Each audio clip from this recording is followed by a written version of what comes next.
Hi everyone, and welcome to our September's live online Inside Dancers community hangout. I'm Philippa from Here to Help Dancers, and I'm really pleased that you're here. We are talking about perfectionism today, which is a big one. I know it's affected me, and yeah, I'm in recovery and maybe you'll be able to get in recovery too after what we talk about tonight. So if you're here and you're watching live, please feel free to go scroll down below the video. Just put in yourself as a guest in the chat and say hello and interact with each other. You can make that what you want it to be down there. Say what's making sense to you. If something stands out, does anyone else get this? Yeah, I encourage you to use that. So let's get started. So we're going to talk about perfectionism. It seems like a good thing. It helps us to keep our, standards up, and, there's some really positive things about perfectionism, but then there's also this real downside to it where it can get really intense and we can get really, overwhelmed by a lot of things. So it's this question, is perfectionism, is it good or bad, or is it a bit of both? So we're going to explore that today and look at some ways you can manage it and find some alternatives. And especially if you're a teacher, we'll talk at the end about how you can manage perfectionism both in yourself and in your students in the studio. So let's get going and we'll have a look at the pros and cons of perfectionism. So let's get onto my slides. There we go. So as far as the pros and cons go, one side you have a great work ethic. As a perfectionist, people know that they can rely on you. You really are going to be working hard and you know the value of working hard. So that's a great thing. On the con side, however, it's really hard to stop working hard because you think you have to keep going. And if you don't get it perfect, you can't stop. You can't be satisfied. You can't go to bed. You might be doing an assignment for your homework at night and you can't get to bed until everything's done, even if, it's ridiculous. It's 2 a.m. But there's that sense of not being able to stop. Another pro is having high standards. Perfectionists have really high standards. They set really big goals for themselves and they achieve a lot. Having perfectionistic tendencies can get you a long way. But on the con side, it can also, so in some ways it means that you can't stop doing stuff because you have to get it perfect, but it can also mean when you've got really high standards, it can also mean that you procrastinate a lot because you only want to do things perfectly. So if there's something that you're not quite sure whether you can do perfectly or really well, then you tend to procrastinate those things because everything gets overwhelming very quickly when you think you have to do it perfectly, because then you think you need to know the entire thing from the beginning instead of just the next step.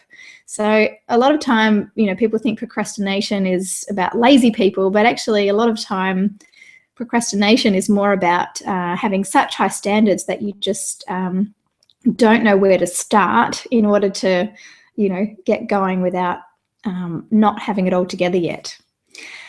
Another pro is, perfectionists impress other people. Other people are like, oh my God, they are amazing. They do so much. They work so hard. They keep their room tidy. They do everything well. How do they do it? A lot of people are impressed. If you want to get a job, even outside of dance, if you want to get a job and you say you're a dancer and you have, great high standards, it will be impressive to others. On the con side, as a perfectionist, you fear criticism a lot, because if someone criticizes you, you're like, oh no, I should have done that already. I should have known. I needed to fix that. So anytime you get some criticism, you automatically take it personally, and you feel like you failed just because someone's given you some constructive feedback. So there's this sort of two-way thing that other people seem to think you're amazing, but there's this fear of, what if I get found out that I'm actually just a normal person and I don't have it all together. Another pro of perfectionism is being persistent. Perfectionists are persistent. They work hard. They don't give up. They keep at it. And that is a great strength to have. That shows a lot of grit. But on the other side, on the con side, it means that failure is devastating. So failure becomes not an option. That's why a lot of perfectionists will persist so far, because the alternative of failing or quitting or not getting there is just too devastating. Because if we fail in what we do, it makes us feel like we're a failure. Another pro of perfectionism is this great attention to detail. You're not just, a big picture person, but you care about the tiny details. And so this can mean you can create exquisite pieces of art. You can have really beautiful performances where you've cared for every single detail of the way you're performing, the way you're holding your feet, your arms, your everything, great attention to detail. On the con side, you can really struggle to let go. Because perfectionists are so focused on details, it's really hard to then let go of all those details and say, now I'm just going to dance, now I'm just going to perform and let myself go. It's a really risky place to be for a perfectionist. So there are our pros and cons list. I'm sure there's plenty more, and if you've got more, you can write them into the chat. But let me just quickly talk about the definition. According to the dictionary of perfectionism, is that perfectionism is a disposition to regard anything short of perfection as unacceptable. And so this is where that question of, is perfectionist good, bad, or both? Well, as we've seen from the pros and cons, it is a bit of both, but anything short of perfection is unacceptable. And if you are a perfectionist, you'll understand what that feels like. I haven't made it. Anything less than perfection is considered a failure. So let me just break the bubble here. Perfectionism doesn't work because perfection is not attainable. Just saying. Keep that in mind. It's great to have high standards, but it is our goal at the end of the day, if it's perfectionistic, is not attainable.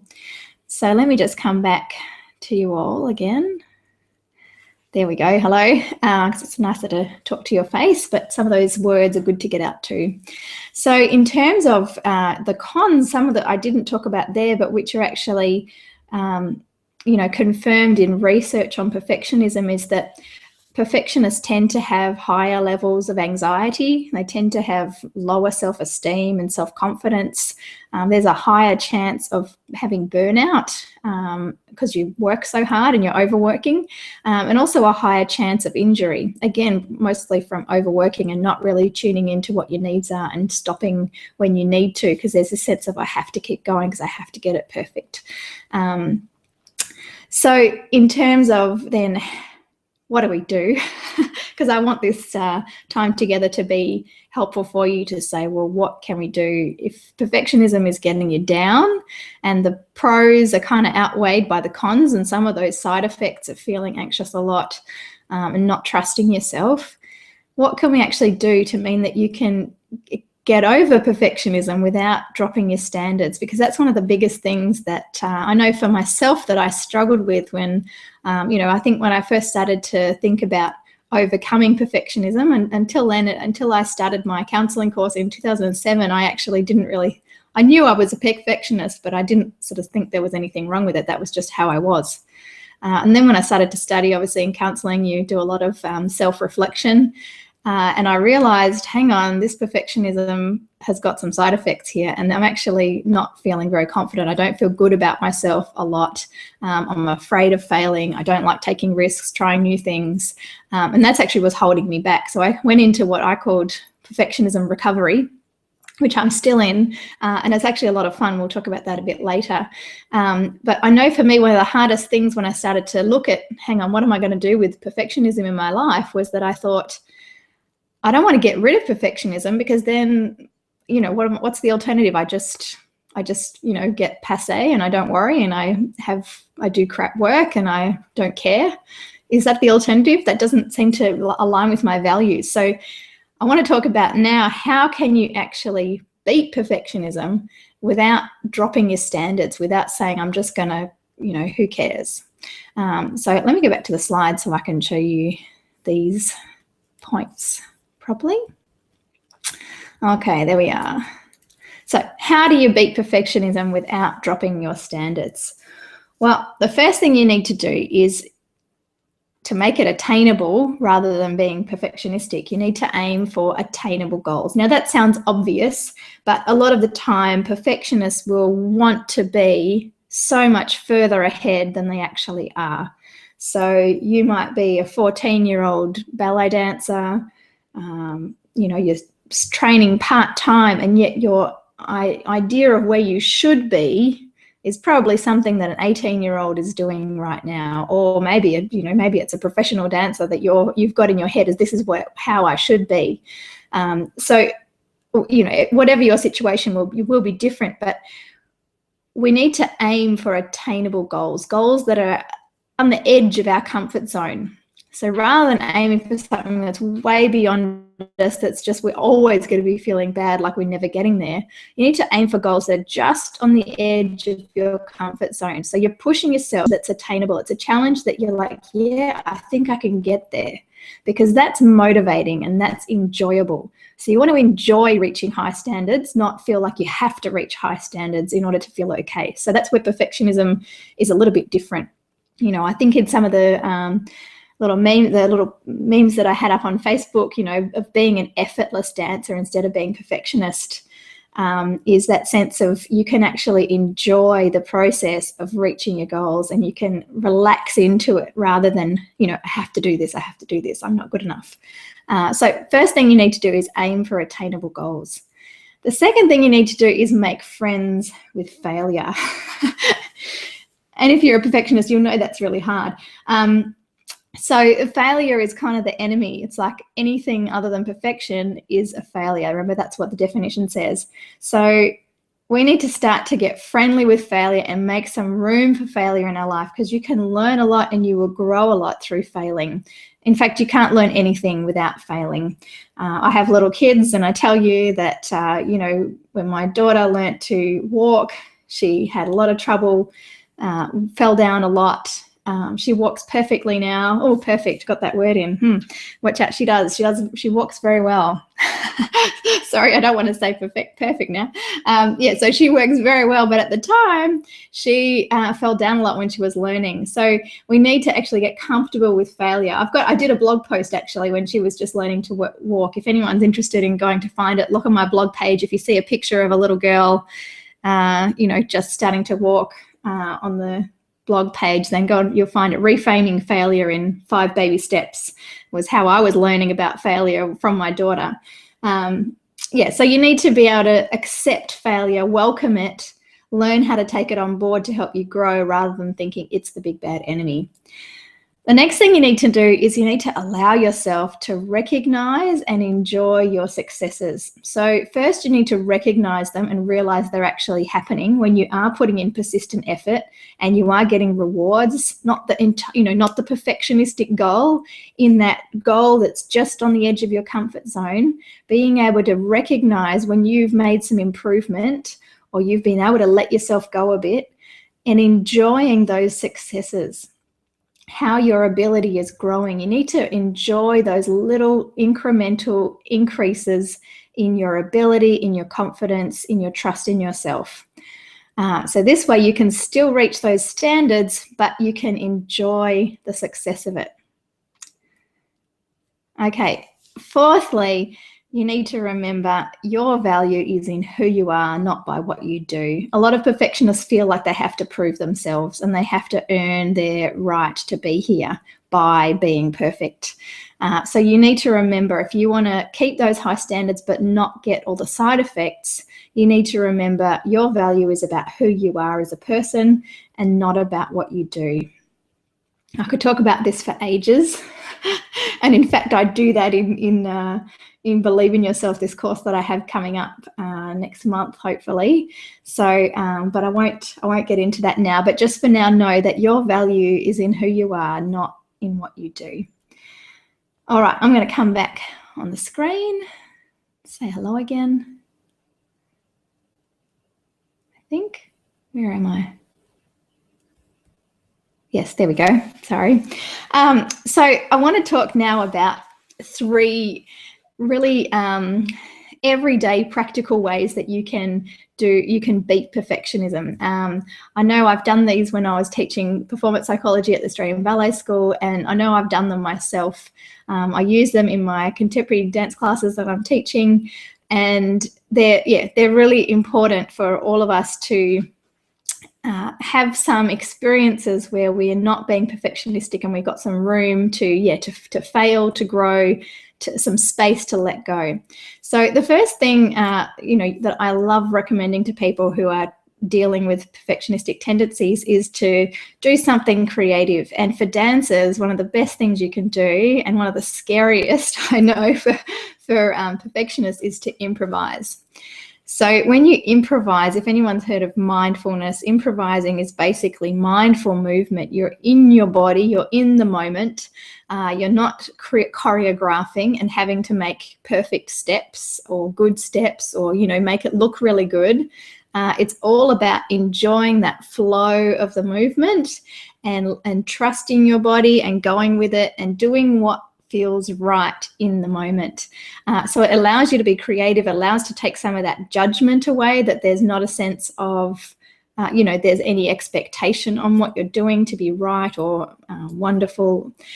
So find a studio that's spare, draw the curtains, if you've got curtains or windows where people can watch, and let yourself just go for it. Be creative, move again, because then you get back in touch with that your own voice, which is so important to being able to dance effortlessly, that you know how you move well.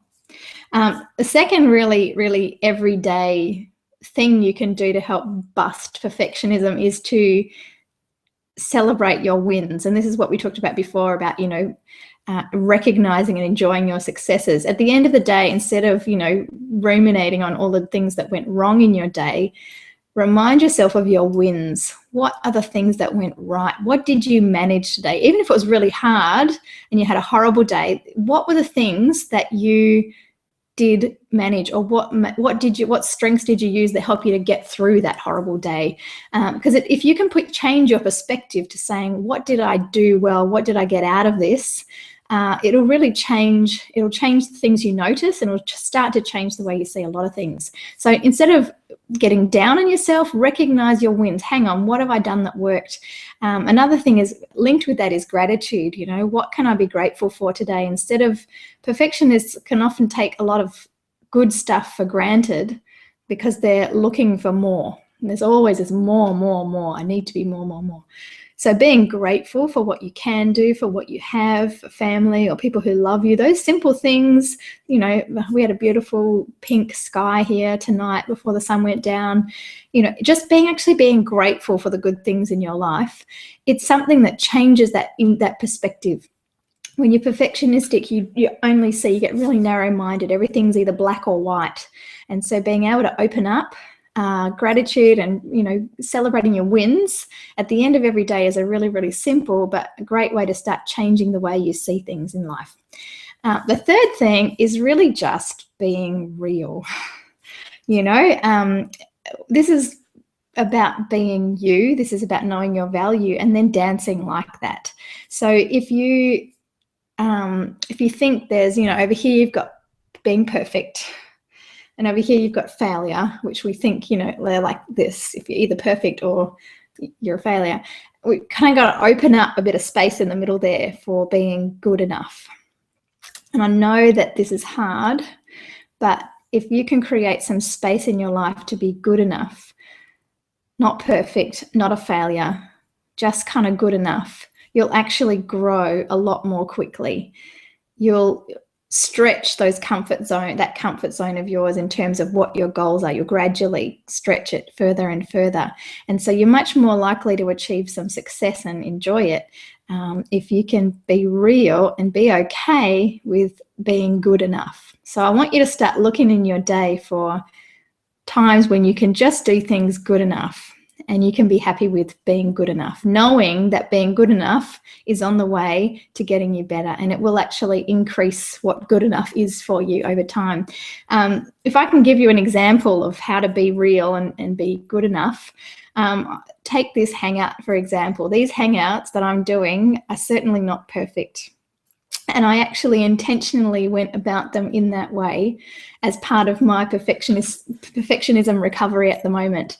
So I didn't want this to be a space where I, got bogged down going, I have to make the perfect slideshow, I have to make the perfect, talk, I have to say all the cleverest things so that everyone thinks I'm amazing and I know heaps, and they, go, oh, I want to work with her. I wanted this to be a chance for me to say, I'm going to do something that's good enough. So I set for myself the limit that I can only prepare this on the day. I can't prepare it before and spend heaps of time on it, staying up all night. I have 2 little kids who need my energy too. So it's a boundary thing for me in some ways, but it's also a real great experiment to see how can I learn to trust myself, without a script or without, everything being perfect. And so in doing that, by being real and being authentic, and I think if you've watched mine, Hangouts before this, you will have seen I've got the audio stuffed up. I've, forgotten my slides here and there.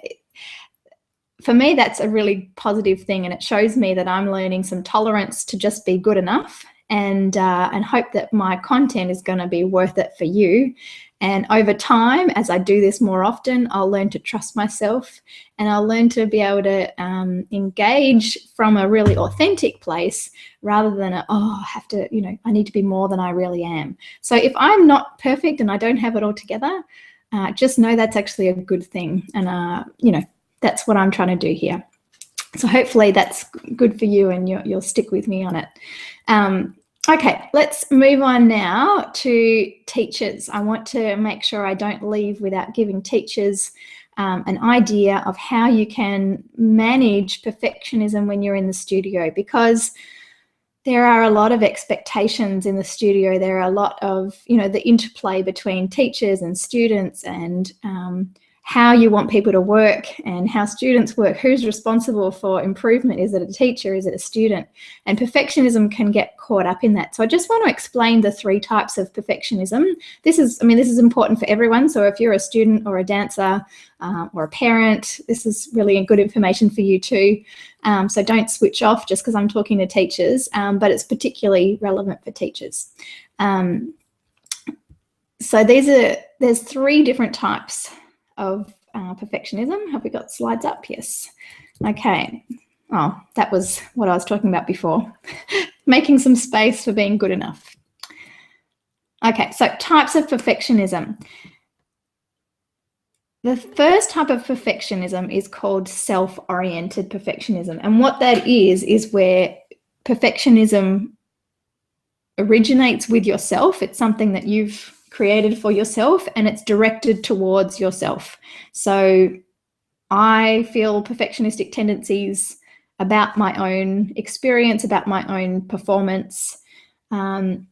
Self-oriented perfectionism. The second one is other-oriented, which is where the origin of the perfectionism starts within me, but I impose it on other people.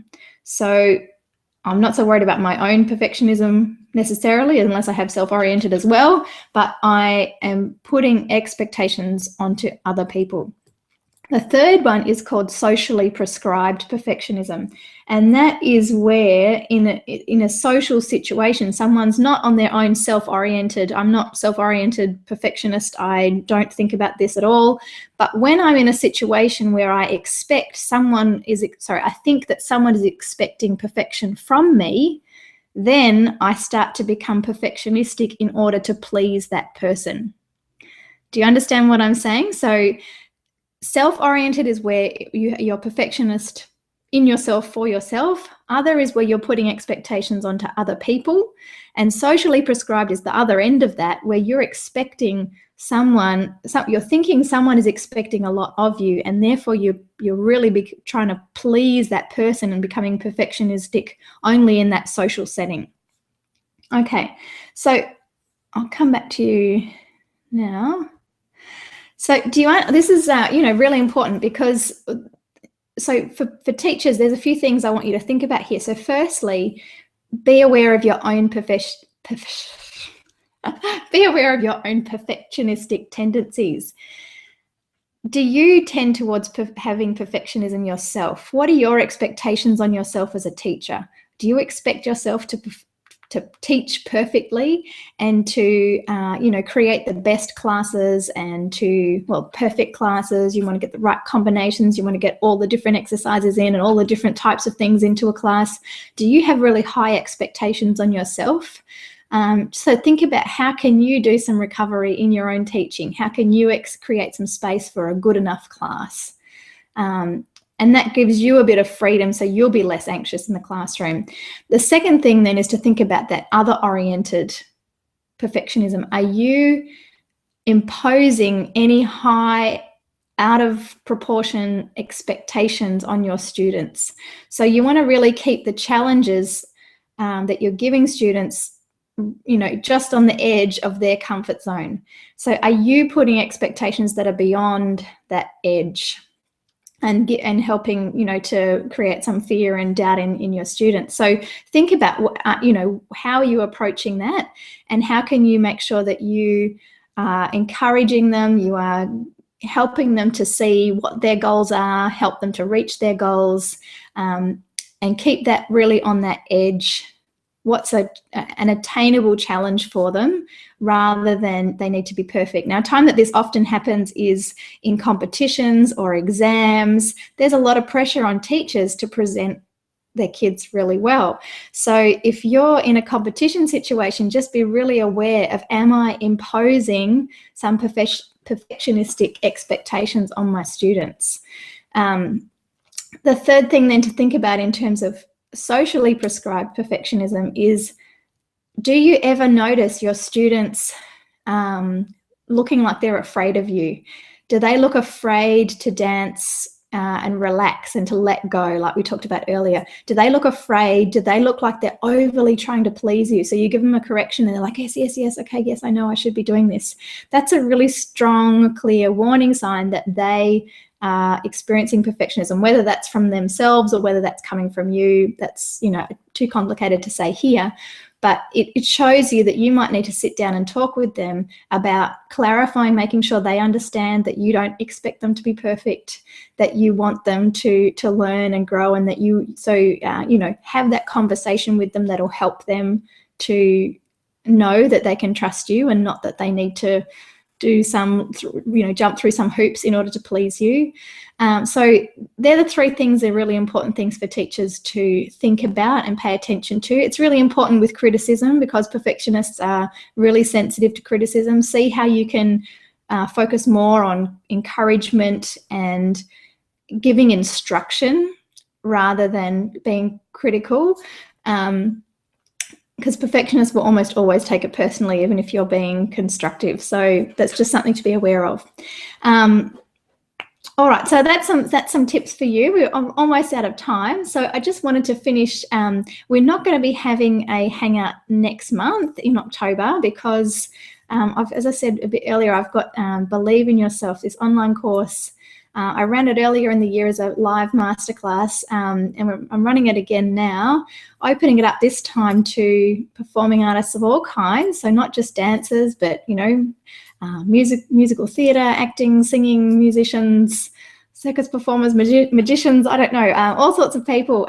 So a lot of performers have similar issues, so we want to really help everyone to be able to perform at their best, whatever type of genre they're in. So if that's something that you might be interested in, if you're on my mailing list, then I'll make sure you find out more about it. If you're not on my mailing list, you can get yourself on there. Let me just put up the slide for it. Yeah, that's right. So it's 5 weeks. It's an online course. You can go self-paced this time, so it's not like the last one. It's about how you can overcome fear and self-doubt and step into your potential and believe in yourself in a really sustainable, grounded way. So if you'd like to sign up, or you'd like to tell someone else about this, go to believe-in-yourself.co.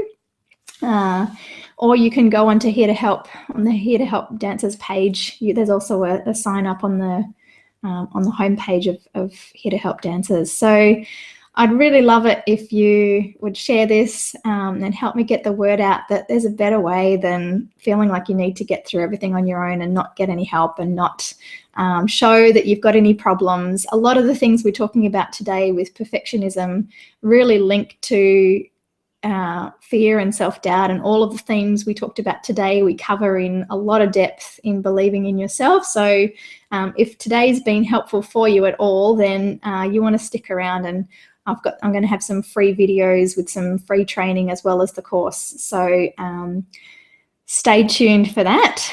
Yeah, and so our next Inside Dancers Community Hangout will be in November, and we're going to be talking about performance anxiety then, which is often for the end of year performances in Australia, but it's generally a great topic for dancers as well. So we're going to be talking about that next time. So please join us.